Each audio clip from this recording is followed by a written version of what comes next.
Stormwater.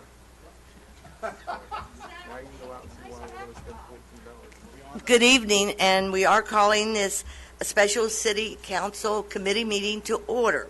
And we all know that it's been scheduled for the Martinsburg Stormwater Financing and Outreach presentation by the GKY and Associates and staff. And that is Mr. Doug Mosley. So thank you. Mayor and council, thank you so much. It's wonderful to be back with you. Please don't ask me to queue up the stormwater again. I can only make it happen so many times before they just stop taking my calls. That was really on cue. Yeah, it really was. It's a pleasure to be with you again and to see some familiar faces on council. My firm, GKY, and me specifically, I've had the pleasure of working with the staff here in Martinsburg on each of the phases of this project going back to 2015. It's always a pleasure to engage with you all and certainly appreciate your audience this evening. What we want to talk about this evening, I'll just run through a quick, here we go. Okay, presentation's up. And you can follow along. I think everybody has a handout and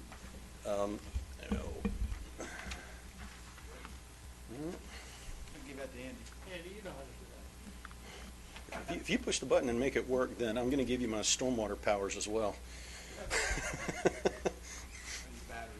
Yeah, thanks for your patience. We'll get this cranked up here shortly.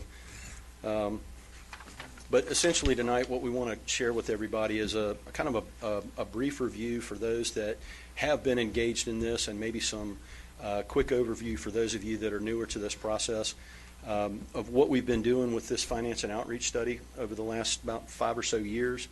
And then talk a little bit about the city's program, where it stands today, some of the immediate needs that have been identified in recent work with city staff, and then talk a little bit about some alternatives that are available to the city to fund the program and to try to meet those needs as they've been identified, and talk a little bit about what the sort of the next steps might be as the city decides on how to move forward.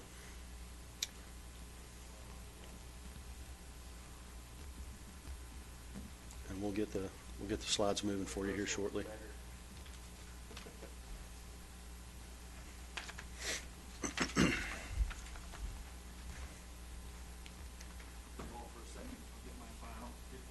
Oh, okay. Okay. I know that y'all have the presentation material in front of you on paper. Right. And if you'd like, I'll just go ahead and start moving through the material. So I'm moving up to slide number 3. The sort of the background of our program and process with the city started, as I mentioned, back in 2015. Initially engaged GKY to help provide some guidance on implementing what we considered a sustainable stormwater management program. We had the opportunity to work with a citizen-based committee, feasibility study committee, to talk about issues of stormwater management, priorities, perspective of different constituencies around the city on this topic. And they came back with a series of recommendations from our initial work that we should definitely look to address long-term stormwater funding needs. This is an issue that's not going anywhere anytime soon. Thank you, Andy. Any dedicated funding mechanism really should consider credit opportunities. The more flexibility that we build into a program to allow property owners the ability to control how much they may be asked to pay for stormwater management services, the better. And that before implementation, we should be looking at the impact on citizens and businesses, which is a good step. And so in the next phase, we started up in 2018 to basically work on that feasibility committee's feedback to incorporate both the progress the city had made in the interim period, along with the additional challenges that have been recognized. And it's funny, we queued up the stormwater. You'll remember that in the 2018-2019 timeframe, we had some really, really big rain events in this region of the country in the Mid-Atlantic. I know that in the area that I live down in Richmond, Virginia, we had 72 inches of rain in 2018, and our normal is 44. So almost double the amount of rain that we would normally get in a year. And anytime you go through a season like that, and we had another one in 2019 that was almost as big, a lot of things that may have been lesser known or that weren't problems get exposed. in the course of all of that rain. And obviously, we don't design for the humongous rainstorms, but it does put the spotlight on stormwater, certainly, when we get that volume of rain. And so, as part of what we identified in that time frame in Phase 2, we took a look at the list of ongoing unmet stormwater needs as they existed at the time, to try to put a number to them so that a council could understand sort of what the order of magnitude of programming is that we're talking about here. And at the time, we came up with a needs total of about $1.2 million. And so, to help figure out the best way to potentially bridge that funding gap, we, in conjunction with the city staff at the time, evaluated the potential implementation of a stormwater utility to address these needs, including some preliminary rate analysis. And so, to answer the quick question, what is a stormwater utility? For those that are not familiar, a stormwater utility is not a tax because it's not based on property assessed value. It's not an ad valorem assessment. It's a fee-for-service approach to stormwater management services, just like water and sanitary sewer and other utilities that you may be familiar with. Stormwater utilities in West Virginia are authorized by state code, and one of the key pieces of that state code is that any revenue raised in a stormwater utility must be used only for stormwater-related services. So it sets up an enterprise fund, essentially like a water and sewer enterprise fund, to provide the services that the stormwater management program needs to provide, both short-term and long-term. One of the advantages from an equity standpoint of the implementation of a utility for stormwater is the ability to distribute those costs a little bit more equitably, because you're basing the charges on an individual parcel's impact on stormwater runoff rather than something like a tax where it's based on the property's value, which may have no correlation whatsoever to the impact on runoff. And so that's one of the equity advantages of a utility. City Council reviews the budget and the program every year as part of the budget process. You set the rate. So this stays, generally in the council's purview to control year over year as part of your budgeting process. And so, a real quick primer on how these are typically set up and what we found when we applied these metrics to the city of Martinsburg. So how does a stormwater utility bill and generate revenue? The quick answer is the use of what we like to call an impervious surface rate methodology. So we're looking at all of the hard surfaces on a parcel that prevent stormwater and rain from infiltrating into the ground, but as a result of pavement and rooftops and sidewalks and things like that, force that water to more quickly run off and run to the lowest point. Water seeks its own level. Well, that's exactly what happens with stormwater when it rains.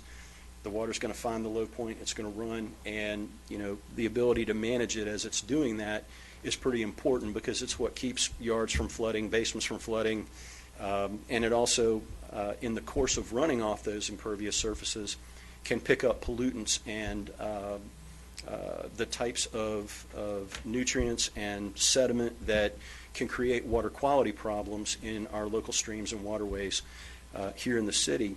So the example that you see here is kind of a bird's eye view of a very rudimentary drawing that I did myself, so consider the source, of a single-family detached home.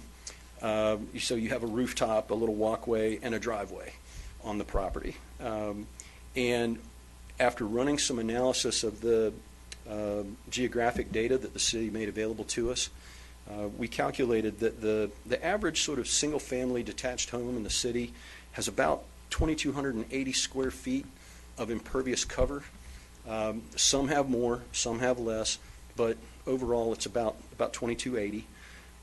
And so we use that 2,280 measurement to create what's called an equivalent residential unit. It's essentially the billing unit of a stormwater utility in this example. So you'll hear the acronym ERU used as part of this. The ERU is the billing unit. So think of that as the billing unit, and it stands for equivalent residential unit. Well, what do we mean by an equivalent residential unit? Why do we need that?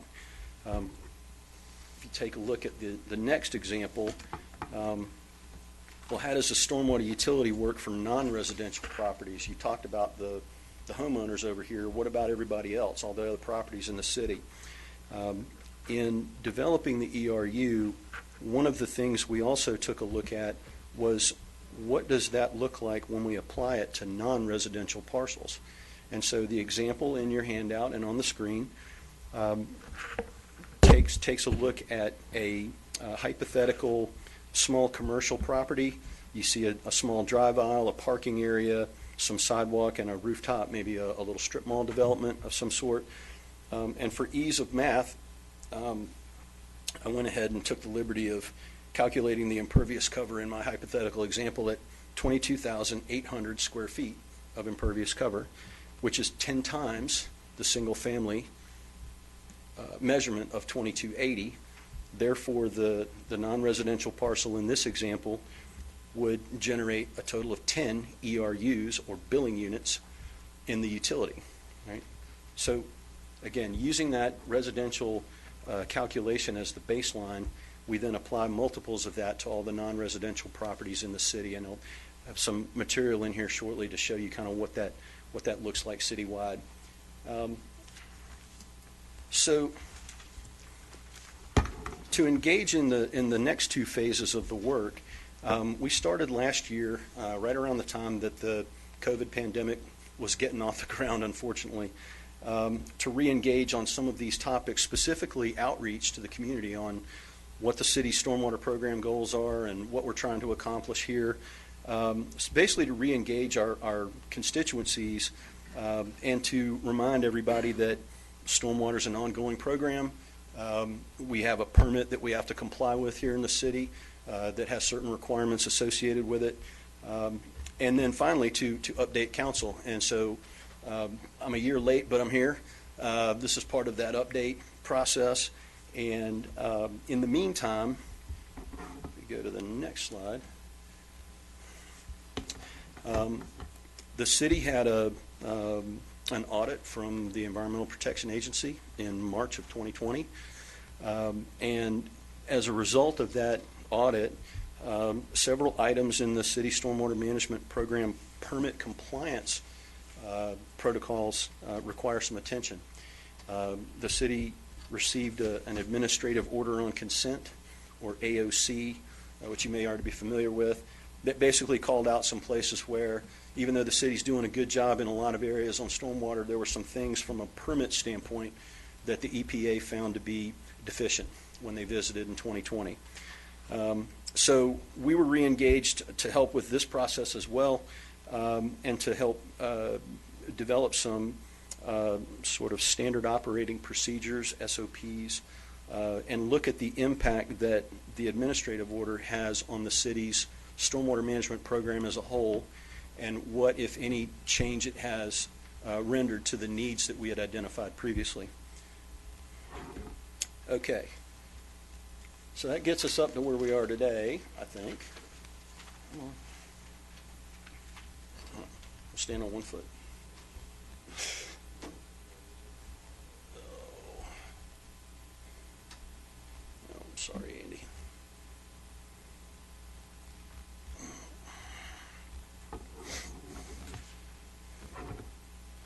Thank you.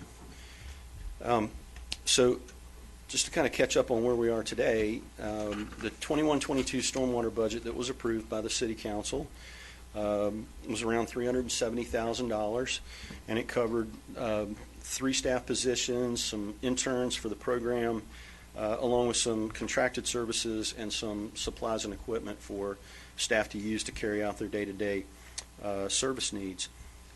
The unfunded requests in the 21-22 budget totaled just under $300,000, and the line items are there from the budget document itself. A couple of positions and some additional stormwater infrastructure and programming that couldn't be funded this year. However, neither one of these totals accounted for the city's recently received administrative order. This is something that, even though the visit took place by EPA in March of 2020, the administrative order wasn't received by the city for about a year after that, it's my understanding. It sometimes takes EPA a little time to move these things through the pipe. And so here we sit with an administrative order related to our permit program, and I wanted to carry just one message slide through related to what that permit program's about. I know that y'all have probably heard this already. I'm going to keep this brief. But the city does operate what the EPA and the West Virginia Department of Environmental Protection consider to be a, quote, small MS4, or a small separated storm sewer system. The M is for municipal. It could be for Martinsburg. But you have a permit under which you're covered that's issued by DEP, which has primacy on the program from EPA themselves. And it contains these 6 minimum control measures that you see listed on the sheet on slide 11. Public education and outreach, public involvement and participation in stormwater solutions, so-called illicit discharge detection and elimination. That's basically trying to detect and eliminate any non-stormwater discharges to the storm sewer system. So think like cross connections to a sanitary line, or illegal dumping of something like motor oil down a storm drain, stuff like that. These are the types of things this is designed to try to detect and eliminate from a permit standpoint.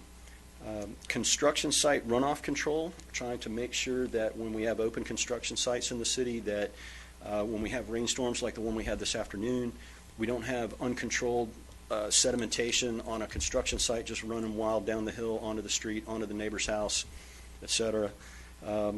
Post-construction runoff control, which is once we get a site completed, how do we manage the runoff that site generates and ensure that it's being managed according to the permit.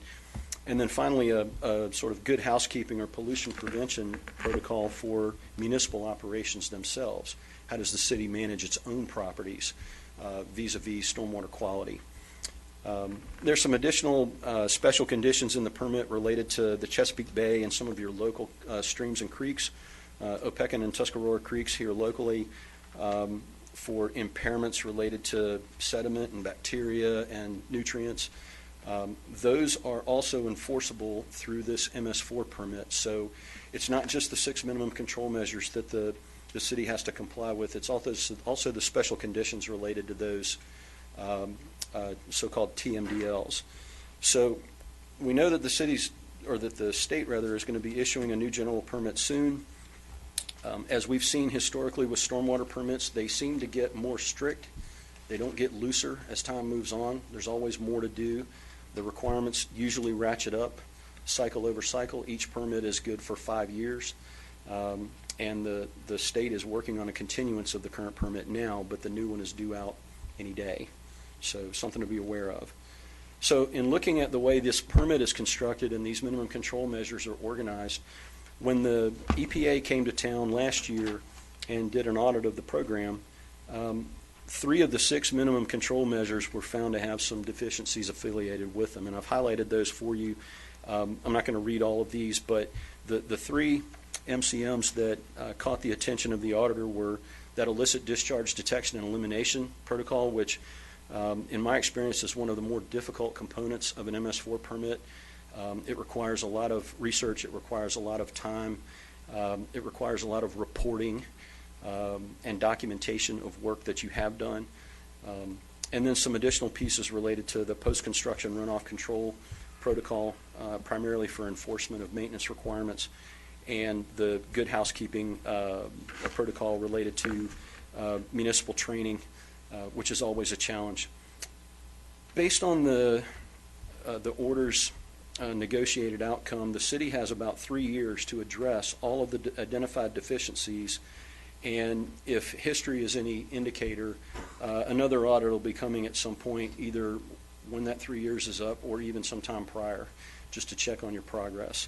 I won't swear to it, but I've seen it happen before in other jurisdictions that are subject to the same type of permitting tools that you are. So something for reference there. The next slide, Andy. Thank you, sir. So what are our projected costs of service to not only meet the terms of that administrative order, but also to take a look at programmatically what type of things we want to include and deliver in a stormwater program in the city. We're looking to provide the resources to meet the needs of all of the gaps that have been identified in our studies prior, as well as what has been highlighted in the administrative order. And so what we've done, instead of looking too far afield right out of the gate, is take a look at what we think some of the funding requirements would be for the 3 years coming, basically the rest of fiscal year 22, fiscal years 23 and 24, to kind of correspond with the time frame of the administrative order and consent. And so when we look at that, we look at a needs figure of a little more money than we had looked at in the past, and you can see the figures in front of you. For the remainder of 22, it would be in the neighborhood of $1.2 million, and then for the full years 23 and 24, you're looking at, again, about $2.4 million per year. Now, what do those figures include? What is all this money for? In looking through the budget and talking with staff, we've come up with a plan over that 3-year period to provide the resources to the city's program to comply with this order. And one of the first things that everyone identified was the need for more arms and legs in the field. We just need more people to help with this process and to be able to meet the time frames that have been laid out. And so there's a ramp up over time of positions that we've identified. There'd be 4 added in around the January timeframe of 22, 3 more in the fall, which would be FY23, and then 2 more identified for the January timeframe of 2023, which falls in fiscal year 24. The other thing from a programmatic standpoint that we included in this, since we wanted to try to paint a complete picture of what the city's program priorities and needs might be, was also the initiation of a curb and gutter program, which I came to understand in our discussions with staff has been an item that has garnered some attention in recent months. To be able to add curb and gutter, to city streets that don't have them. And while that's a fairly straightforward process, the other part of a curb and gutter program is also making sure that once you install the curb and gutter, the stormwater that curb and gutter is going to catch has some place to go where it will not create downstream problems or damage. So when we talk about curb and guttering city streets, it's important to remember that that's the first piece of the puzzle, but there's a stormwater system of pipes and open channels and all manner of infrastructure that will be connected to that curb and gutter. And so we want to make sure that we're not just putting in curb and gutter and then causing problems somewhere else once we get some initial problems on potential street flooding solved. So that's included in here as well for your consideration. I always try to put one of these bullet points in these presentations because I get asked all the time, well, what if the city just chooses not to comply with this administrative order from EPA? And the short answer is, based on the language of the Clean Water Act and the way EPA's fine escalation clauses read, the city would be potentially liable for fines and penalties up to $50,000 per violation per day in the event that EPA wants to drop the hammer. So that's the kind of stuff that usually gets our attention. We certainly want to do everything we can to position the city to avoid such outcomes. And so what we've done to yeah, okay, he's already now it works. You can back me up one, Andy. Thanks.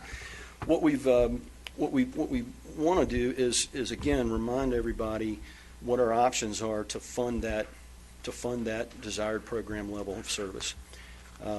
There are really only a couple of revenue sources at the local level that can provide sufficient support for ongoing programming. One is a general fund, which is kind of where we are now, and the other is an enterprise fund or a stormwater utility. A couple of things about the utility. I already mentioned the equity piece.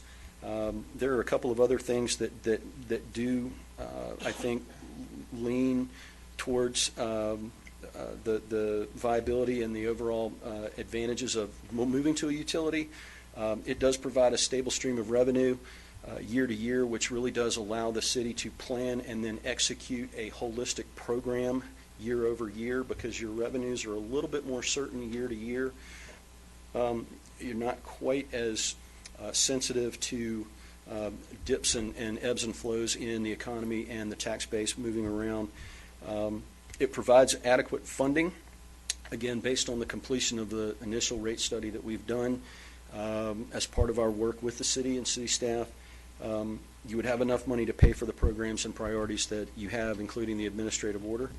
And it's flexible in that you have options not only for bonding bigger projects as they come up, to try to make capital improvements in the system where that's necessary or desired, but it also offers the opportunity to allow property owners the option to take measures to manage the impact that their property has on stormwater runoff going to the city's system through a stormwater utility fee crediting program. This is something that a tax-based funding mechanism does not have, and I'll talk a little bit about what a crediting program might look like here shortly.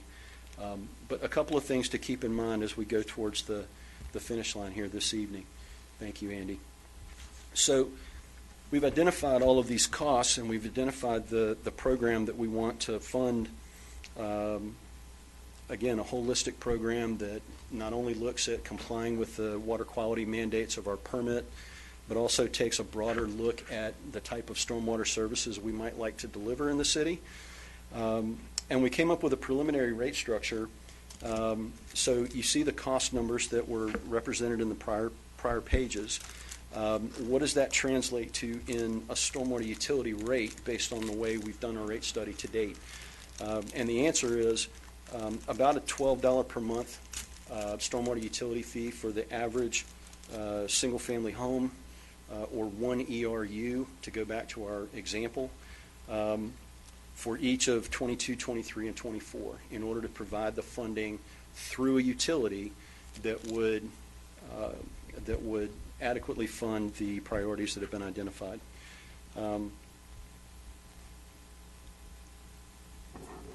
So what does that look like here in the city? So again, we're going back to our example of the single-family detached home that generates one ERU in this example.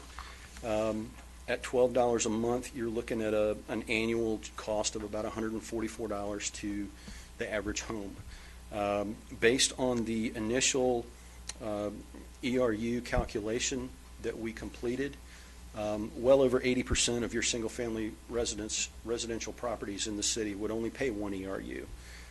Some are a little bit bigger, have a bigger impervious footprint, and may pay multiples of an ERU, but based on the way this was built, the vast majority would pay one.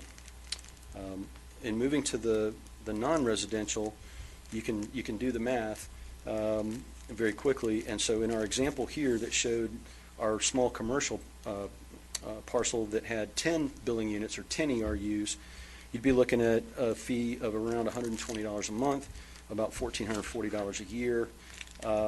And again, all non-residential parcels in the city would be assessed for a stormwater utility fee as allowed by law. One of the other things that sort of adds to the equity quotient in development and implementation of a stormwater utility is that untaxed properties are also included in the rate base. So every property out there that is contributing runoff to the city's stormwater system is assessed a stormwater utility fee to help offset those costs, and done so, and we do so in as equitable a manner as we can. And this is the impervious cover metric that that is used around the country. This is a well-established protocol for building these, and so this is what it would look like in theory. And if you take a look at the next slide, I mentioned earlier the opportunity for some parcels to actually have some say-so over how much they pay, and opportunities to potentially credit stormwater management related activities or practices that private property owners engage in that they may not even recognize as such. that do provide some value or some service to the city program overall could potentially be incorporated into a stormwater utility. The example that I'm showing here, going back to my favorite strip mall, where I've got 10 billing units, this is a hypothetical example. No formal credit policy has been established to date. That would be part of implementation. We would be looking at all of those options. But here, if, for example, there was an on-site stormwater management pond, the owner of the property may be eligible to apply for a credit based on the fact that they have to maintain that facility through a maintenance agreement with the city. And the city may decide that, yeah, it's worth about a 20% credit against your stormwater fee, which, you know, could knock the charge down from 10 ERUs to 8 for that particular parcel. And that's just an example. It doesn't mean that all credits are going to be 20%. It doesn't mean that everyone, you know, that every calculation is going to be based on that. That's just a hypothetical example. But in that example, it actually knocks the monthly charge down about $24, and it knocks the annual charge down a couple hundred, if you take a look at the math. And so one of the things that the stormwater utility does is it presents opportunities to do things like this that actually allow property owners to have some kind of a say-so in what their eventual fee will be. I promised you earlier that I would share with you some information about kind of how this looks from a city standpoint and where the cost of service tends to shift in the implementation of a stormwater utility. As you can see in the pie chart on the left and the line on the top of the chart, the city has about 6,700 parcels total, of which about 5,100 are residential. So about 3 out of 4. This is not unusual. The vast majority of your parcels tend to be residential in most communities. But when we take a look at addressing stormwater from a standpoint of impact on the system by using impervious cover as the surrogate for that calculation, you can see that the majority of your billing units or your ERUs are found on your non-residential properties. And the flip there is about a 2-to-1 flip towards the non-residential parcels. This is also very normal. The rule of thumb in our industry for development and implementation of these is that typically you go from about 2/3 residential and 1/3 non-residential in the parcel base to about the opposite in the billing unit base. And so those tend to hold up pretty well in the statistics that we calculated for the city, just for your reference. So you can see we have a total number of ERUs or billing units of about 16,600, give or take. About 6,000 of those would be generated by your residential properties, and the other 10,500 would come from your non-residential properties as currently calculated. What's left? What's next? Certainly appreciate your time and attention this evening. I think that we'll obviously be here to answer any questions that you all have, but I believe that city staff is looking for some guidance on the preferred path forward to fund these obligations, including the regulatory obligation that is staring right at us in the next 3 years, starting to address that administrative order already. There are a number of milestones included in that. Early on, we're looking from 90 days to 18 months for the first pieces, but 3 years for the total. And again, consider implementation of the chosen funding path on or around January 1st of 2022 so that we can get started. And with that, I think we all would be happy to take any of your questions. Doug, before you get started, Yes, sir. I'm just going to make a couple quick comments, and I want to turn it over to Mayor and Council, and I do want staff to participate in this conversation because they're the one main gentleman, the Public Works Director, who's lived and breathed this for 10+ years, and 2 of our stormwater staff that's trying to run this program the best they can are here tonight as well. I've lived through this for 15 years from the implementation of an MS4. Steve Knipe remembers it because he was a utilities director and he was the MS4, and it did not fall under him, but that's just the way it developed. Correct, Steve? Couldn't wait until it got out of your hands, and it finally did. Oh, there he is. Yes. So I've been through 2 or 3 of these presentations with GKY and some grant funding, and I know Doug and his group in GKY has been a valuable asset through these presentations and working with city staff. You all have funded various aspects of a stormwater program from zero, basically, using existing staff and resources and piecemealing this 15 years ago, 10 years ago, to at least having a $400,000 budget and some staff to try to meet the compliance of that permit that you see we're still falling short of to the best of their abilities, and that's not their fault. The first EPA audit, I'm going to tell you, they were kind to us. After 10 years, they did audit us, and I think they were very kind to us. They saw the effort. They gave us a great deal of input and feedback on where they wanted to see us go, and I think we made the strides as a governing body to fund and staff. Come back 5 years later, they saw some of the improvements and efforts the city was making. I believe EPA was very kind to us in this compliance order that we received. I think they could have been a little more strict, stronger. But I do believe in meeting with us for 5 days, in the field, out of the field, planning department as well. The compliance schedule was the way to go to keep us on track, work with us to meet some of these goals and objectives. The EPA audit lays out those various goals and objectives over the next 3 years. Some of those are very short term. Jared and Rebecca and Jeff will tell you 18 months. Some of it's within 3 years. At the end of the 3 years, here's their language. Staff fund, operate, and have a revenue stream that allows you to meet compliance with your permit. They don't tell you how to staff, how many to staff, what to fund, or what to charge. They just want to come back in 5 years and look at your program, and all they're going to look at is, are you effectively, efficiently meeting the requirements of those 6 minimum controls and so forth to meet compliance.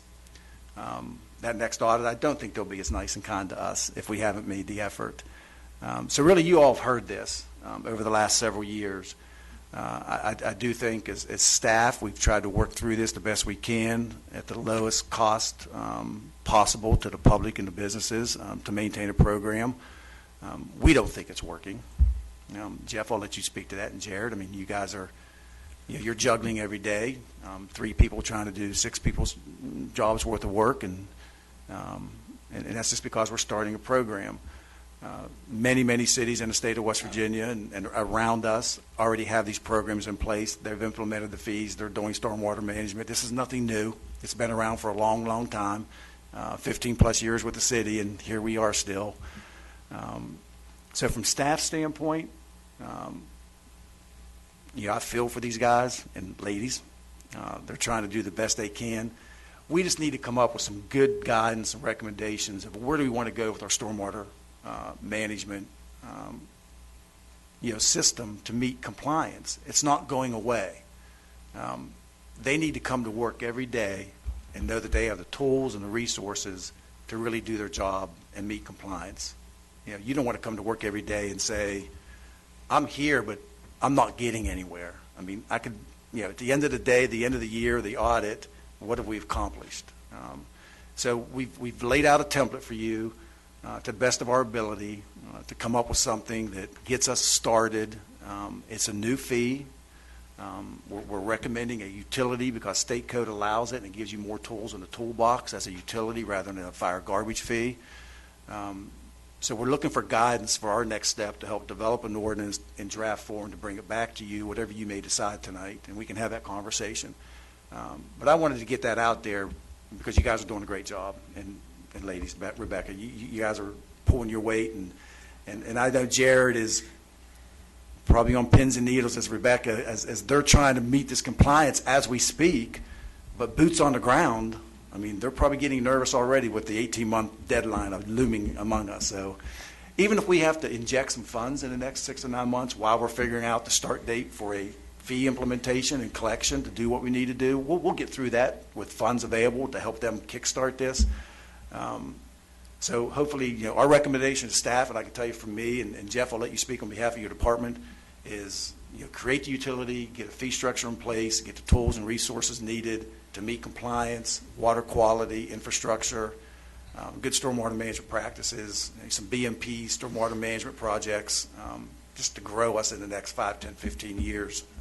This will always have to be addressed, just like your water sewer rates will have to be addressed, and Steve understands that.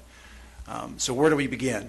And I think you heard the beginning point where we think we need to begin to really do this and do it right without, they're in the pool, dog paddling, and they're bobbing down 10 times. They don't want to be in the pool bobbing 5 times. They want to fix this, right? The best that we can. So I'll open it up for questions. Mayor. Mark, Go ahead. go ahead. No, go ahead. Mark, okay, so if it's $144 a year, okay, in one of these slides, it was page 13, it says initiation of curb and gutter program. So that means that part of this money is going to go toward putting in curbs and gutters as well. Yeah, Jeff and Doug, they can tell you that number and what was developed. And Doug made a statement about a new curbs and gutters. This also is replacement of existing where we have problems when we do the street repaving, like we talked about, getting ahead of that. So I think there's some money built into there, and that fee structure can be broken down. There is. Well, Thank you for that, clarifying. in my opinion, that's a plus for the residents. Go ahead, Doug. Okay. What's that number, dollars, fee? Yeah, so the sort of the round number that we looked at from a standpoint of being able to meaningfully fund some curb and gutter programming getting off the ground is included in the budget, about $400,000. And again, it's going to vary in how much gets done in any given year based on just the ability to construct. I mean, there are things that we can't control about construction schedules. I know y'all are familiar with that. But, given the desire to both improve existing that need help and to provide new, thank you for the clarification on that, Mark. I appreciate it. That was the number that we put in there to jumpstart that program. So what's that calculated into that? If it's $14, is it what's that 400 amount to? Yeah, so the 400 is actually about it's about $2 on the rate. So if you're looking at the numbers that we've produced for your consideration, every dollar in the rate generates about $200,000 in stormwater utility fee revenue, give or take. Okay. Mark, I'm sorry. No, go ahead, please. I'm getting ahead of myself a little bit.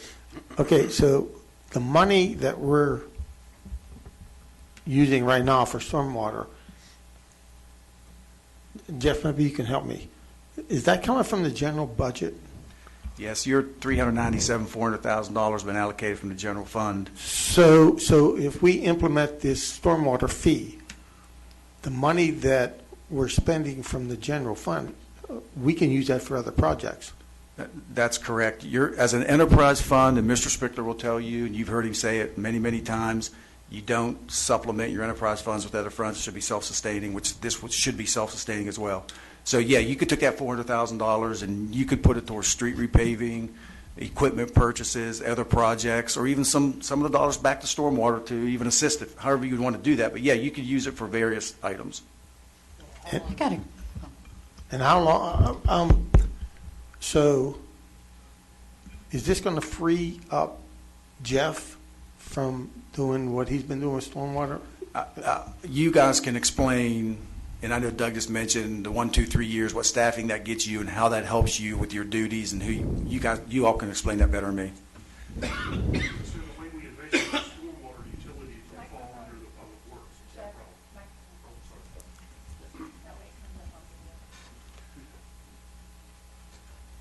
The way we had planned is to have the stormwater utility under the public works umbrella. So the public works department would consist of sanitation department, street department, and stormwater utility. We're looking at bringing in kind of a quick organizational chart, have like a environmental manager or a stormwater manager. We already have an existing coordinator. We have one stormwater technician. We're looking at having 4 stormwater technicians, and then we would have stormwater technician 2 positions, and then we would have 2 stormwater tech 1's positions, what are more similar to like a labor position to assist the tech 2's in their work. Then we would have to have an administrative assistant that could help with the billing. And if we were able to get total 12 full-time employees, we would also have a GIS administrator, but that person would also be an engineer. So when we're developing BMPs, things of that nature that we want to install, we can get something planned and then go to Kim and run it by her instead of having to get a consultant or putting more on her plate. And this program, it would all be under you. Mhm. Okay, I'm liking it more and more as I hear. So I have a couple of questions. This was for Doug. Is having its own standalone utility considered best practices? I think that just in my experience professionally, the most successful municipal stormwater management programs that I've encountered in my career have had some sort of dedicated funding mechanism supporting them. Now, most of the time, that's something like what we've described tonight, an enterprise fund, a stormwater utility. I've worked with a couple of communities around the country that had, good tax-funded programs. They had enough resources in their tax base to be able to fund it that way through their general fund. And at the end of the day, again, the goal is service delivery and compliance and creating the community that we want to live and work and raise our families in. Yeah. The other question, and as Yes, you ma'am. go around the country doing this kind of work, what are the biggest objections that you have from citizens, and then how did you respond to those objections? Well, that's a great question. And there are a lot of what I would call kind of cookie cutter or knee-jerk responses to something like this that we see around the country. First of all, because it's a new fee, people, if they're not educated, if they don't have the opportunity to learn a little bit about it before an actual bill hits their mailbox, that's usually not good. We don't like to take people by surprise. And so, meetings like this, it's my understanding that I'm a TV star tonight too, for those that are watching. I hopefully are very helpful in helping the community at large understand what's on the table and why, and what we hope to accomplish with it. What are the biggest objections? Typically, there are a handful. Because of the burden shift that happens with a stormwater utility, where the billing units tend to fall more along the non-residential parcel side than on the residents, there are always concerns from commercial entities. But I'll tell you, one of the most consistent concerns usually comes up from nonprofits or untaxed properties. Yeah, anybody, Like churches? Yes, ma'am, like churches, houses of worship, any nonprofit. The local SPCA chapter, the Lions Club. I mean, anybody that's untaxed that has property in the city would be subject to, based on state code, would be subject to a potential stormwater utility fee. And so properties that aren't used to being taxed, when they start seeing fees, they also tend to sometimes raise some objections. But you also asked, I think, how do we overcome these things? And the only way to overcome this is to educate, and then educate some more, and then educate some more, and just never stop. And I'll give you an example. So for nonprofits that sometimes really get concerned about, budgets, everybody's belts are tight. We understand this. They want to take advantage of whatever they can to try to reduce their stormwater fee. Well, that can be a great opportunity for the city to partner with some of these entities to hold stream cleanup events, to potentially help the city get its message out to the constituents that they reach. We also find that's very effective in the business community. One of the biggest partners that you can engage in a process like this is the local Chamber of Commerce. and help the business community understand the contribution that they would be making to the quality of life in the place where their business is located, and the programmatic improvements that can be made in the community over time. You know, one of the other things that objections that are, well, not so much objections, but one of the expectations that comes with this that we also tend to butt up against is once you start assessing a fee, level of service expectations go from 0 to 100, just like that. Well, wait a minute, I'm paying a fee now, and I've got this flooding problem in my backyard. When am I going to get this fixed? Okay. You know, one of the ways to overcome that again with education is to say, hey, it took us how many years to get to this point as a city? We were incorporated many, many years ago. We've been slowly building out over a long period of time. We didn't get here overnight. We're not going to solve everything overnight. But one of the things that was included in the program analysis that we completed was an ability for the city to do some planning, to say, here's what we have, these are the pipes we have, this is where they are, this is what kind of condition they're in, this is how big they are, this is where we have, you know, pinch points in our drainage network, this is where, you know, we have manholes that flood, this is where we have intersections that flood. You know, these are where all of the BMPs that we need to make sure are being maintained. BMP? Best management practice for stormwater management. I'm sorry. I swore to myself I wasn't going to get into the acronyms, and I just did it. Thank you for your patience. Yes. So once we know all that stuff, then we can actually put together a comprehensive program that prioritizes in a thoughtful way what needs to happen first, so that when we go out there to solve problems, we're not just fixing this problem and then causing a problem over here. We're actually taking a holistic look at what's going on in our system, and we're saying, okay, based on the way the system works and where all our pipes are and which way the water flows and where we have problems, it makes sense to start here, get this knocked out, then come down here and do this, or start downstream and open up, and then come upstream and open up a little more, and then come upstream and open up a little more, so that we don't have a choke point in a system. Right? That kind of master planning is invaluable. And again, you know, you mentioned the idea of best practices. The ability to do that type of planning work for a municipal stormwater program is extremely valuable, and that's something that I've seen professionally as well. I hope I've answered your question. If not, I'll. Oh, you did. Okay. I have more, but let's share. Very well, thank you. Jeff, when are you all really realistically hoping to get this on the ground and running with some of this? Some of the schedule was in the presentation, but our biggest need right now is 4 full-time people as soon as possible. That's what you know, right now is what you're looking at. What the number, I had it wrote down.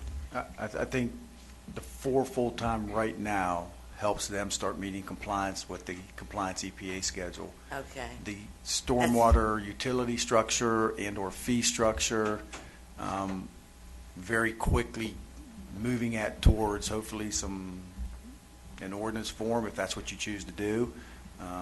Mark Spickler might speak to backtracking into when he would like to have that done if you're moving forward to make it effective January 1, 2022, to start collecting the actual fee to do the bigger stuff. But an immediate need now. Yeah, that's what I mean, if now. in our minds, if you know you're going to do something for January 1 of 22 and you're collecting money, we know money's coming in, but it allows it a little bit of, at least for the financial standpoint of finding money for these 4 positions and kicking those off in the next couple months, you know how long that takes, to get them some help immediately. And then that fee would help to pay for that, if that answers that, Mayor. All right, that's what I just need to know your time frame and how many right now to get you all some relief. Yeah, because we talked about 3 years with the EPA. Most of the majority of that work is due in 18 months, not the 3 years. That's why we need people right away. And of course, you guys have been great by helping us with the interns. They're going to help out as well. And if, for example, if we had 4 full-time employees before January 1, the second group of interns that you guys approved last meeting, we might not need if we had full-time employees. So that's kind of where we're at right now. Okay, thank you, Jeff. Thank you all again for what you So, all do. so think that we should fund the 4 employees.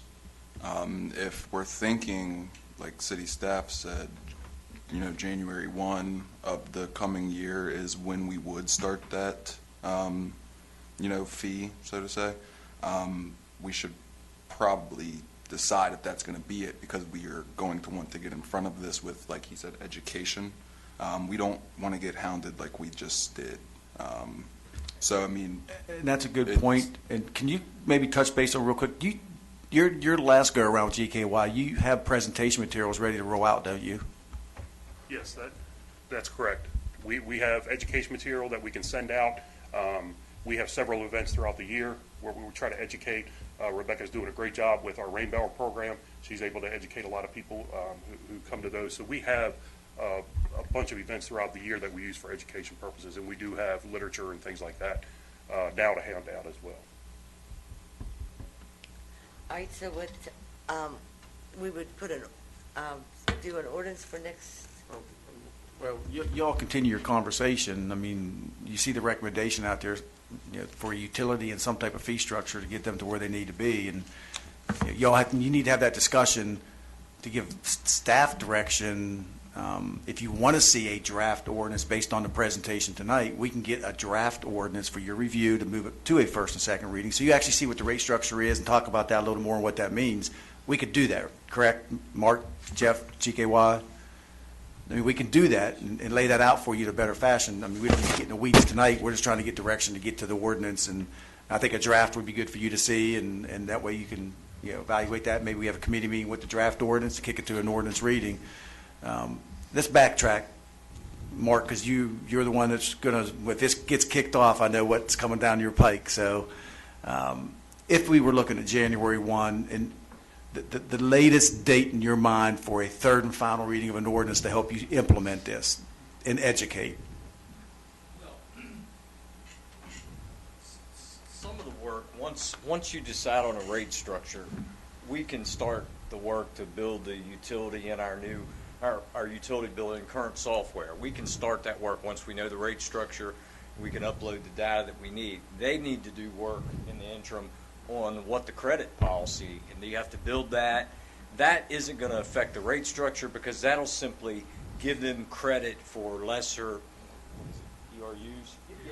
Yeah. So I'm going to bill the ERUs times the $12 a month or 140. So each ERU is $144 a year. I didn't want y'all thinking it was flat. Well, you're saying each ERU, but we just had an example. So what if something is smaller than that ERU that is an example? Are they going to be paying less, or are you charging that minimum fee?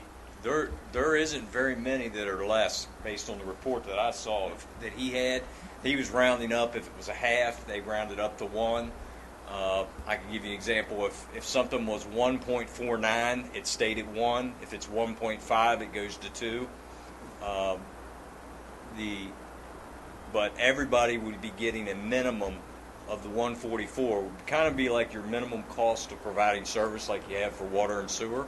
It's a utility. You've got to generate enough for it to support itself. Man, it's raining again. Did you call that up? So you guys keep hiring me. yeah. We'd like to send out staff to check the inlets right now, but they're all sitting here. So I mean, there's a lot to discuss when it comes to a rate ordinance and how you implement it, so it's not as shocking to people. Because I can tell you, there's some businesses that are going to have a large amount of ERUs. It's going to add up to be a large amount of money. We do have some ideas of how we can handle that to ease that burden. I'll give you an example. When we switched to a fire fee structure for the commercial, it was so much per square foot, and this is very similar to that. Some of the square footages were going from a flat rate to this huge dollar amount. We've kind of implemented that we implemented everything right away, but we put like maximums on like some of those higher paying customers. We eased them into their maximum over a 3-year period or 4 or 5 year period. We would probably come back with some sort of recommendation for that for you for residential and commercial, so that year one a resident's getting 1 or 2 ERUs max, and then it goes to this or this, and some sort of structure with the businesses as well to help ease that. It also gives them the opportunity to see what their bill's going to be 3 years from now, and maybe do something to lower their ERUs through some of your credits or your incentives that you might develop. So the $12 that they have in this presentation gets you a solid stormwater utility with the ability to have the 12 people that he needs over time, to plan for capital projects, to do your curbing of so much per year, 400,000. So you have to decide if that's what you want to do at this point or what the direction is. Our goal, or their goal, is to get us the staff immediately to meet this compliance. So back to, and that's a good overview, and we can come back in that draft with what Mark's talking about, how you do the structure. That's not getting in the weeds tonight because we don't know until we get direction, and we can come back with that. But if you're shooting for January 1, what's your thought process to back into that last final reading of an ordinance? We might be able to meet January 1. I mean, you're not, July, August for ordinances is very optimistic. You might be August, September, because there's a lot of work that needs to be done. If we have to develop the credit thing before, you can read the ordinance, and that's part of the ordinance. You're going to take some time. I can start, we're working with Harris right now on implementing the utility for water, the online thing. That's the company that this is the same database as our fire fee database. We'll copy that, and we'll build some rate structure similar to that, putting the ERUs where the square footage goes and building different rate structures. So it's getting Harris to work with us. That shouldn't take long. The key is, what is the rate structure? We can start this process. We can start getting things built. And even if it's effective January 1, we figure we're not going to be able to bill this annually. We're not going to be doing discounts like you do with some of the others. It's going to be a flat rate, and you're going to penalize if they don't pay. You're probably going to have to bill this quarterly, because we were going to start it in January, and we could bill it in March for January through March. So we've got time to get it done. If you have an effective date of January 1, first bill might not go out to February or March of 2022, which buys us some more time to get these documents done. But if we can, in the next couple months, agree on a rate structure and it's likely not going to change in the ordinance, then we can start a lot of the work now. So in theory, the first bill that they would get would not be a $12 bill, it would be a $48 bill. Is that correct, or 36? So they're going to get hit right up front with a $36 bill, and that's where the education has to come in, because it's not $12 to them, it's $36. Yeah, and some of them are higher than that. Right. We originally said we were going to bill this annually, but like we do a fire fee, and we just picked January because that was kind of when we thought this would be ready to go. We bill everything else in July, August, and September. Everybody bills everything in September. Your property tax, your personal property tax. We didn't want to throw another annual bill out there at the same time, so we thought we better make this a calendar year. And then there's benefits of that. It's rather got to be fiscal or calendar. But we can make it work, but we just got to have the final rate structure and Yeah, I want to make sure that dollar amounts. you all have time to develop whatever direction we get, and that allows us to have a couple more meetings and see something in draft.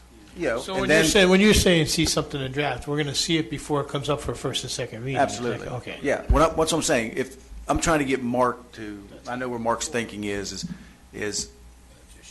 do the work, get it to you, look at a draft, look at that rate structure, get your approval and blessing.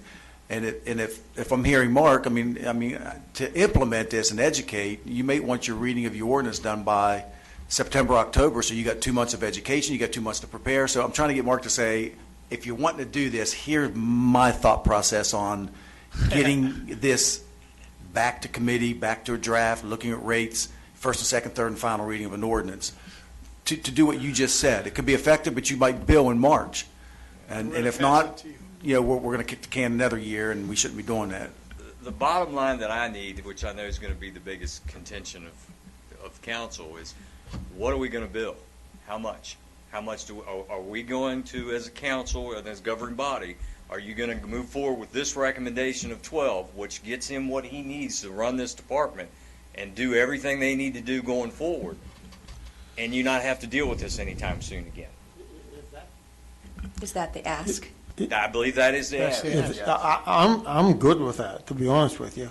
If that's what's going to get us off the ground and get us starting, and Jeff, you're comfortable with that, and Mark, you're comfortable with that, I think we need to go with it. And this is what I'm. And you just and- need that for the draft, right? Yeah, I think that's what I'm saying. Say go right ahead. That's the recommendation, and I know how strong the Public Works and the Stormwater team feels about this.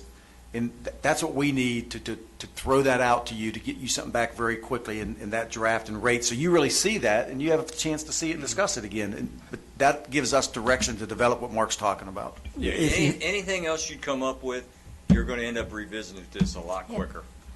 Can you guys put in some clear examples, several examples on credits? For example, I'm thinking, are there going to be people that try to take up the asphalt in their driveway so that they have less square footage, so that they can go down in one of those billing units? I second. And if they, Hey, I second. Kim Kimberly. is shaking her head. Hey, Kimberly, not with your zoning ordinance. Yeah, now that you can't park anywhere without asphalt. That is a good question, because we talked about that today. What would be the commercial credit and new development will think real hard about how much impervious area. They'll be more thinking in the development. But as a resident, I'm thinking, what could I do as a resident to maybe go from 2 to 1 or maybe whatever? So what would those examples be as a resident could do? What do I get for storage, Jeff? My front Some yard can examples are- become a pond. Yeah, some examples are BMPs, best management practices that you could install, things of that nature. Like what? Rain barrel, rain garden Right, for a resident. But Right. remember now, there's an application form, there's a process, there's a manual, and that's a discussion. and it all has to be reviewed. Right. Yeah, one of the things that in the course of developing the next phases of this, obviously the crediting protocols are going to be important. We want to put a menu out there that makes sense for the city. Menu, yes. Of options that are available. The way I've done this in the past, and I think we could do this here as well, is in the draft ordinance, we can make reference to a city stormwater utility fee credit manual that we would then develop. It would be available to anybody and everybody. It would make it as widely available as possible, and it would have that menu in it.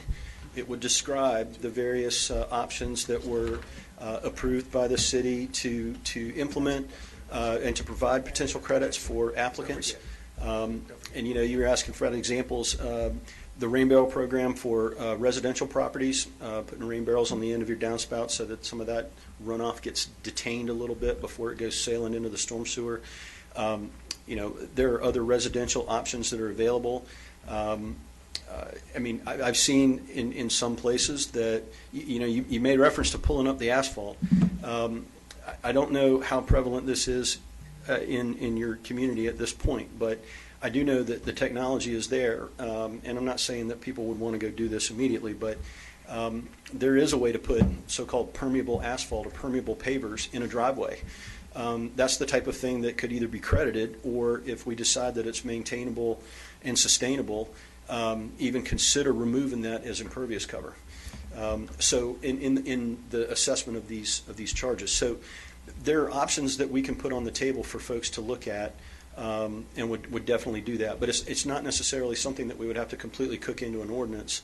A whole menu. We can make reference to the credit manual. Mm-hmm. We can be developing the credit manual in parallel with the ordinance language, and then as part of our education and outreach program, I think it would be very important to, while educating our constituencies on all of the aspects of this program, to educate them on the credit options available to them as well. And we talked about, and we'll get once again, we're getting in the weeds, but the details of that manual maybe not a part of the ordinance, because every time it may change. You don't want to get into that, but being a part of a description of where to go. It would reference credits, and give you another example of credit with the commercial side. We require stormwater management studies. So with some of your new developments, some of your new business developments as well as residential, they were required to do a stormwater management review process through Kim's office. And I'm sure that's gonna account for some sort of credit for those areas. Okay, related question about those credits. The example you gave was on a larger, like a retail place. If I'm a little old lady living in my house and I've got one billing unit and I put a little pond in my backyard, can I be billed for less than one billing unit with those credits? Great question. Typically, the way these are structured, the one billing unit is the minimum charge that would get assessed to every eligible property in the city. So obviously as a matter of policy, that remains to be seen. I mean, it would be dependent on the will of council and what you want to see developed and implemented in this program. Typically, the answer, in my experience, just generically, the answer is no. But there are things that can be done to, if I'm an individual homeowner, that can go towards potentially reducing a fee. And I'll give you an example. And bear with me for a second. So some neighborhoods get built, single-family houses. There's a couple dozen, or maybe there's more, maybe there's 100.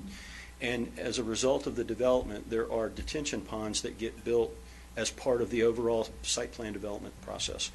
And when those are implemented, they treat the runoff of that residential development as it's being built, and then as a post-construction BMP, stormwater BMP. And in the course of looking at credits, those ponds are likely to be managed or owned by a community association, a homeowners association, somebody like that. One of the things that you can do for individual residential properties that have that type of setup, they have an HOA affiliated with them, it's possible to investigate looking at creating a credit for the HOA management of those facilities and associating that credit with each of the properties for which those facilities provide stormwater management service. Meaning that instead of the HOA getting a bill for all of its impervious area, like maybe the HOA has a tennis court, or they have a playground, or they have a pool, or whatever, it's possible that if the HOA is managing a stormwater management practice, that they could not only get credit for it as the HOA itself, but because it's providing stormwater management function for many of the houses that are in that neighborhood, it's possible, and I've seen credit programs built this way, that the HOA can apply for the credit, and then if it's approved, the credit is then shared amongst, proportionally amongst all of the properties that are in the drainage area of the facility being credited. That sounds like something that would be done in the county. Yeah, it's a lot to take in, and I appreciate your patience. It's a lot of detail, but Ken wants to answer something, so go ahead, Ken.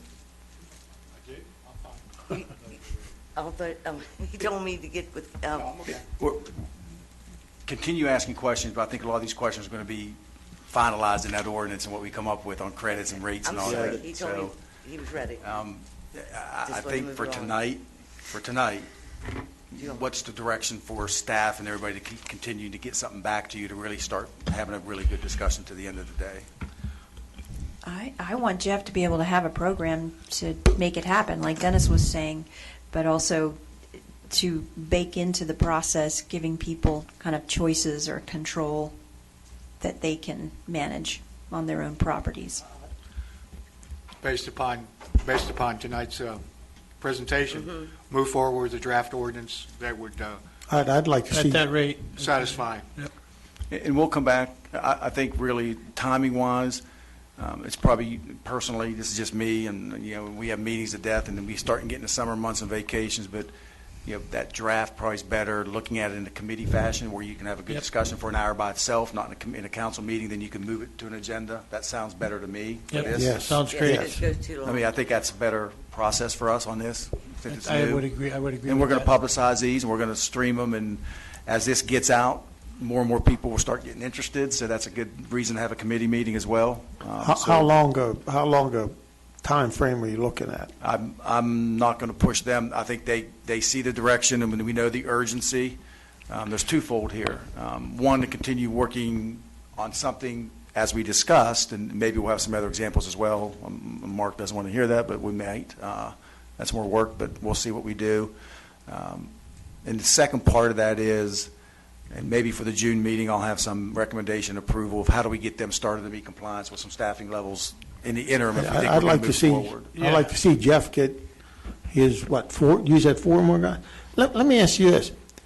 You said if you got 4 more guys, you wouldn't need the interns. You could still The use second round of interns that we approved for the fall.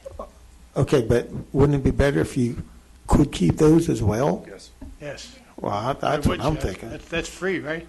The interns are free? No, Oh, they're not? no. The city would still be paying for the 2 interns in the fall. Yeah, We I- currently right. have 3 summer interns, and 1 is considered free through. But it's still going to benefit you. Oh, yes. Yeah. Absolutely. Yeah, I would, are you looking for any consensus tonight as far Yeah, as? I think the Or a consensus second. tonight is I to would- I come would back s- with a document. Yeah, I would All say right. one, That- for me, would be to have the document set up with the pricing that we just talked about here. And 2 would be to move ahead and approve, get a consensus to approve the staffing for the staff, because that staffing's going to take, it's not going to happen overnight. Right. That could take a month, 2 It may months. take before 2 or that 3 months, but I think the idea is, that, and the consensus I'll put on the June agenda, because I want Mark to lay out the cost for Yes. those 4, where that budget's coming from, anticipation of a fee, paying for it down the road, but, it could be that we've had previous past interns, and depending on what type of staff they need, you may be able to hire quicker than we think. I don't know. Do we want a consensus tonight then, to put it on the June Move agenda? forward. I say move Not for the forward. draft. A draft, is that what Yeah. you're asking? The consensus tonight would be to move forward with the analysis and study for next committee meeting, but 4 positions for June. Yes, Correct. Yes, that's good. I would say yes. Yes. Yes. We Yes. have it? Yep. Thank you all. That's a good Thank you, start. Doug. And the next couple meetings will be important, so thanks. Thank you all. Yep. Thank you all as well. And- We and- appreciate and- your time and attention. I didn't And have this good isn't time. just, this isn't in Public Works or Stormwater. I mean, I believe it helps your department as well, Kim, as far as some of the staffing needs and review and post and construction. So it helps planning department as well in what they do every day with development. So, thanks. Thank you. Thank you. And thank you all for everything you do, and remind them too to come to the, with your next, employee thing at the farmer's market. Always enjoy them. Floyd or mine. spinning. So, Look at him. that's all. Thank you. Oh, we do have a second item on the agenda. Pardon me? Well, don't forget. I can't hear you. I just want to take a minute to thank you all very much. Yes. We've been treading water for almost 17 years with this program, and this is a very exciting time. No more treading water. No more. Thank you, I appreciate it. All right. Thanks, staff. If you want to tread Oh, water. yeah, I know. We got this done.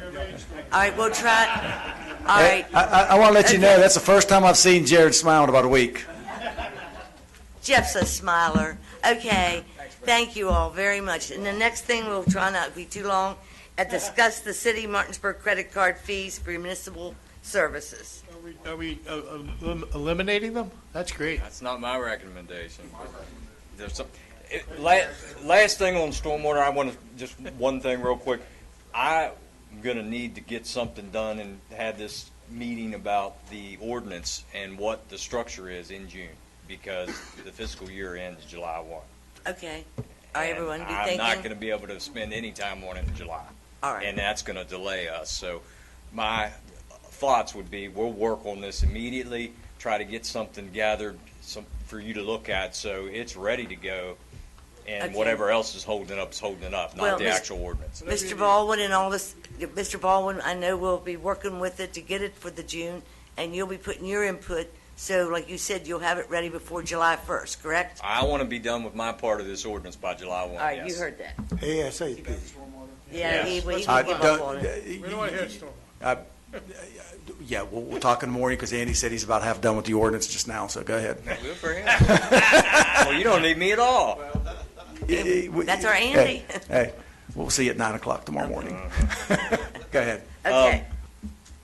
The reason the credit card convenience fees are coming up is we are about to go live with the utility for customers to pay online, sign up for ACH, pay with the credit card, and what the difference is it's going to post to their account like a real utility software should. They could even request service online.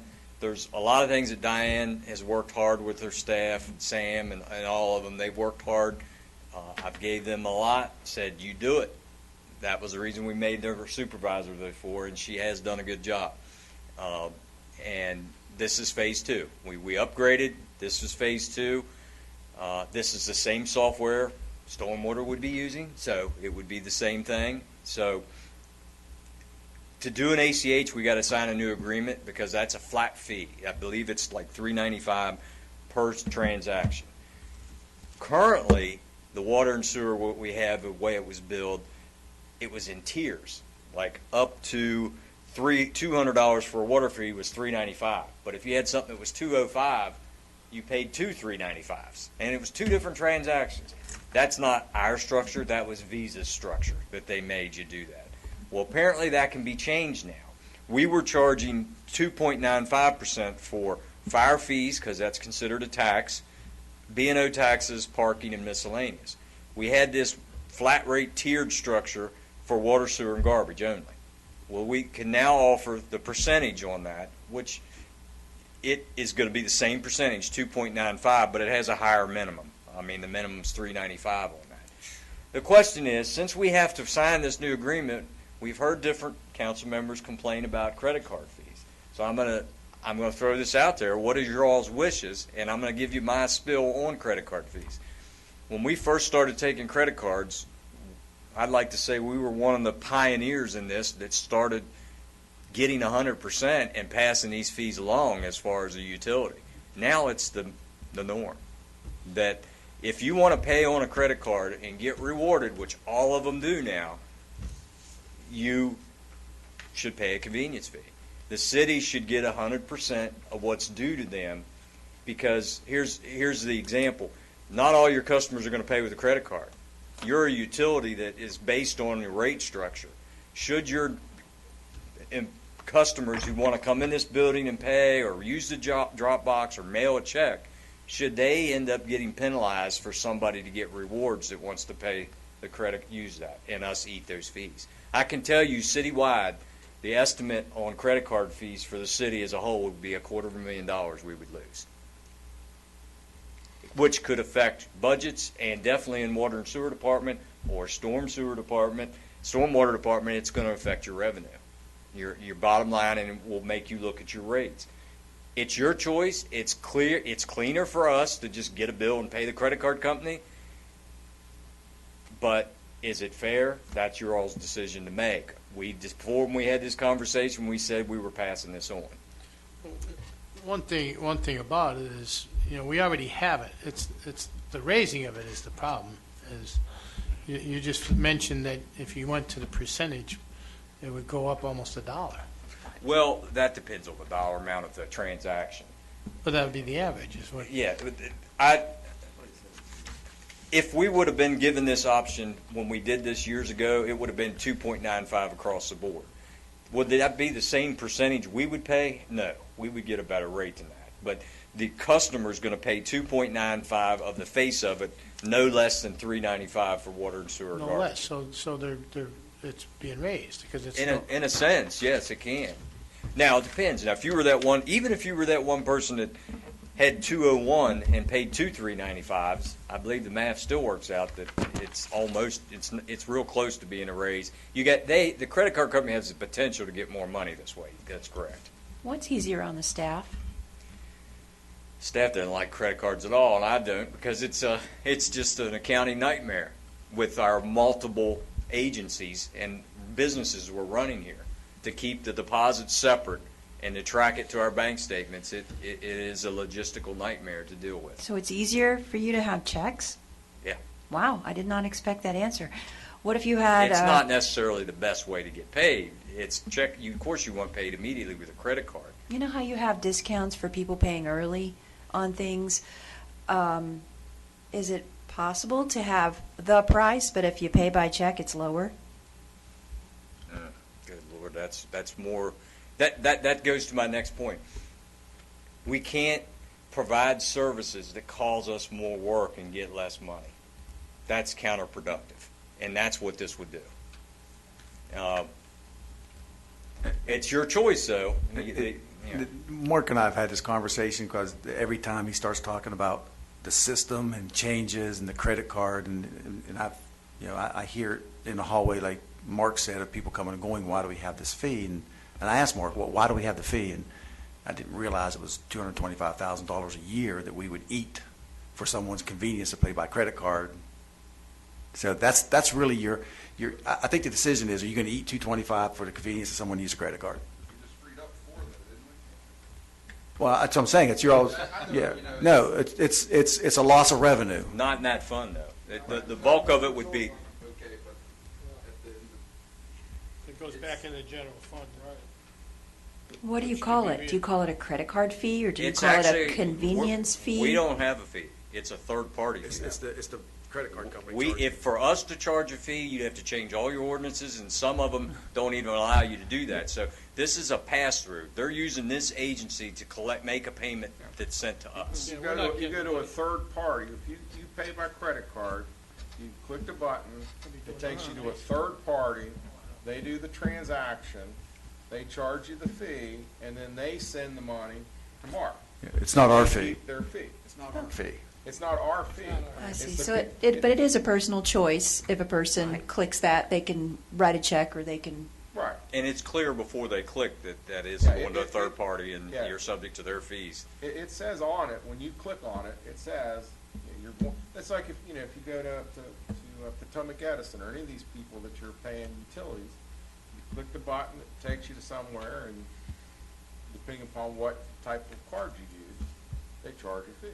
Potomac Edison Not Potomac Edison. What do you like to see happen as far as with you and your employees to make things? A lot of people don't like the fee, but you got to hear both sides of it, period.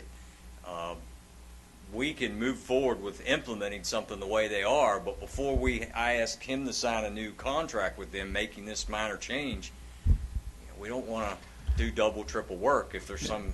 It was perfect timing. This meeting was occurring while they're getting ready to make changes. It was actually about a month or two too late. I know, but we wanted to make sure that we got direction now, what you want to do, because once we sign the contract, it's too late again, and we got to go back through this. So as much as this pains Mark to even have this discussion, now's the time to have it. It's going to affect different budgets differently.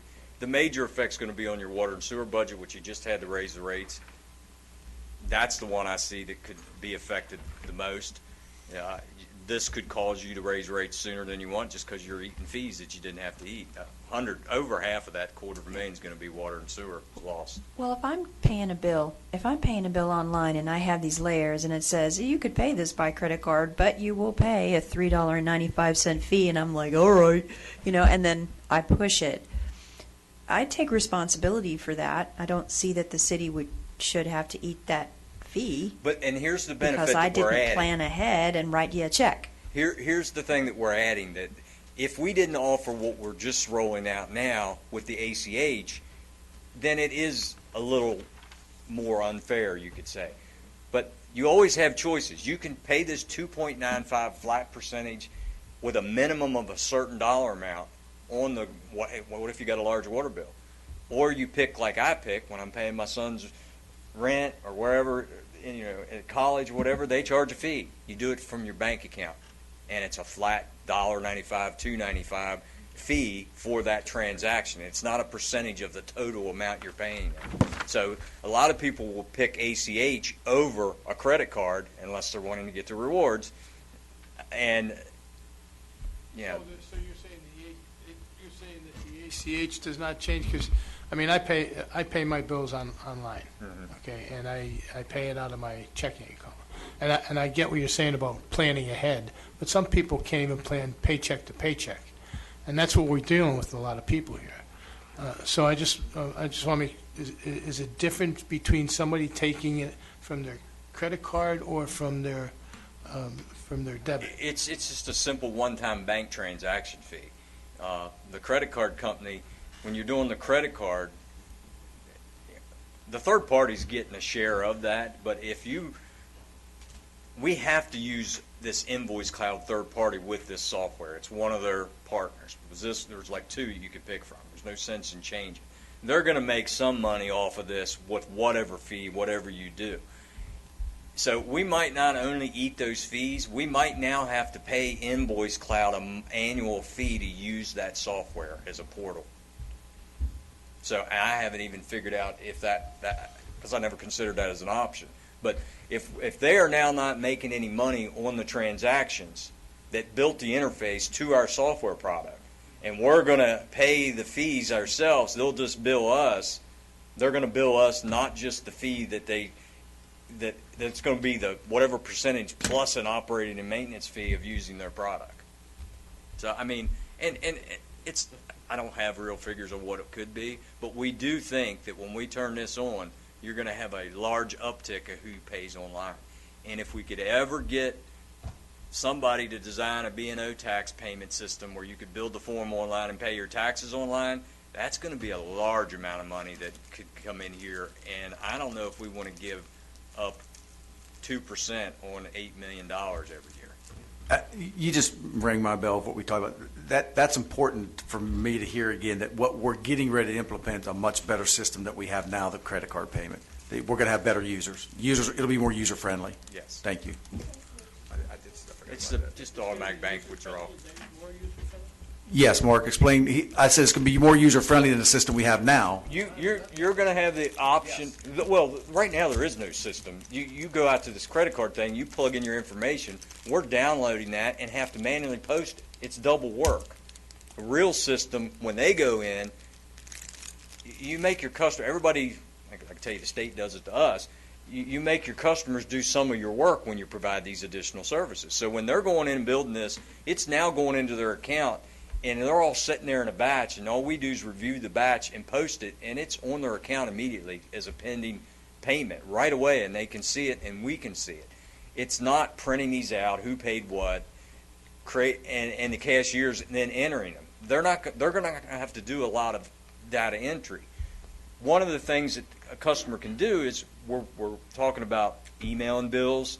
You could sign up for ACH where you're going to get an email. If you've signed up, you're going to get an email like a week or so before your bill's due of how much it is, and we're going to take this out of your bank account if you signed up for that on this date. And you never have to worry about paying your water bill again. And then you don't pay a fee. As long as there's money in there and it doesn't come back. So there's no fee for that.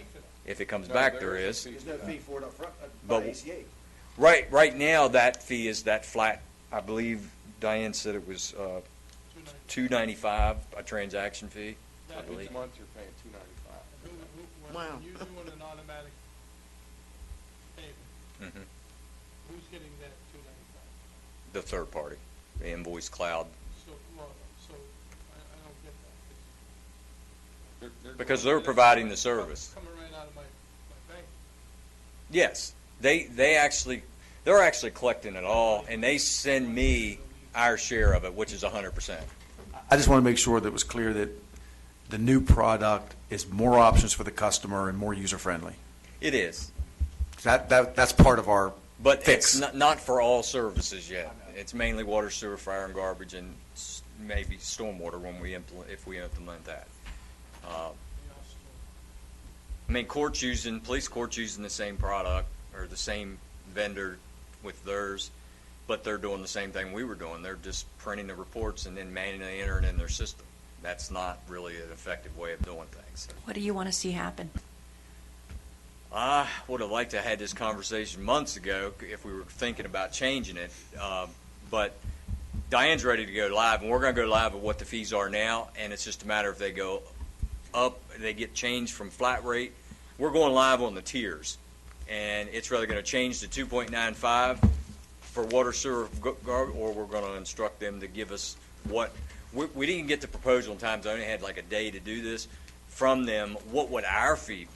What would we get charged? I'm betting it's going to be about 1.95% is what they charge us if we ate the fee. I'm betting. Given that we're not having this conversation months ago, what would you like to see happen? What contract are you going to make me sign? Where we're spending $225,000 a year or not?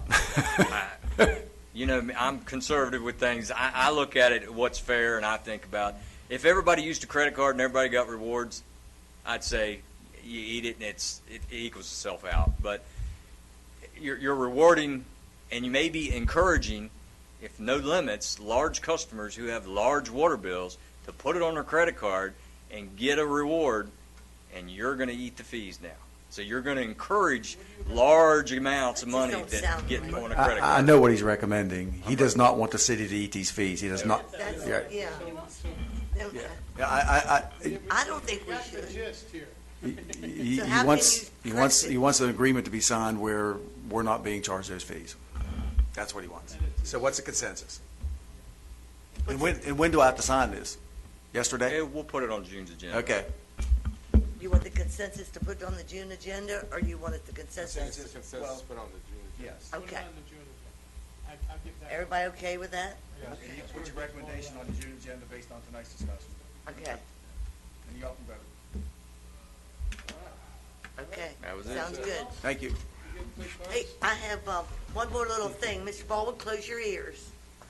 This week, you all got to get his evaluation into me and Deborah. I think it was due after the 31st. So you have next week.